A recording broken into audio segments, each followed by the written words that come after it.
So guys, meron tayong bagong pabango dito from Miss o Miss. Ito yung kanilang Passion Blossom na packet size na pabango. Sobrang cute lang talaga guys ng size niya. Maganda yun kasi portable lang siya. Madadala natin siya kahit saan tayo pumunta kasi pwede lang natin siyang isingit sa mga bag natin. So ganito guys yung kanyang actual na size. Ayan siya. Tapos ayan. Meron akong wallet dito. Subukan natin siyang ilagay dito.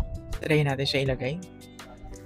Oh, 'di ba? Kasyang-kasya lang siya sa ganitong wallet. 'Di ba guys, meron ka ng on-the-go set na nakalagay lang din sa wallet mo. Every time na kailangan mo mag-refresh, meron kang magagamit. Bukan naman natin siyang spray. Ayun guys, yung kanyang pinaka-spray.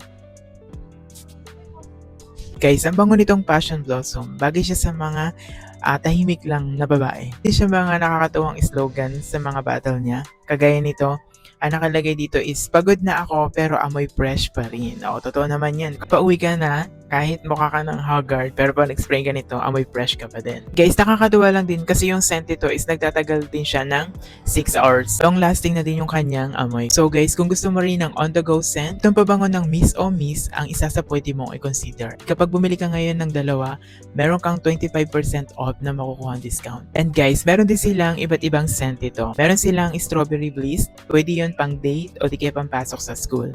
At ito namang Passion Blossom, pwede siya sa mga romantic dinner kasi ang bango niya guys talaga. In love yung kadate mo dito. Meron din silang Creamy Whisper, bagay naman yung mga pang weekend natin. Yung kanilang Stellar Veil ay pwedeng pang office o di kaya pang night. So ikaw, anong scent yung gusto mo? Comment below. So if you need one, check out ka na rin na sa'yo.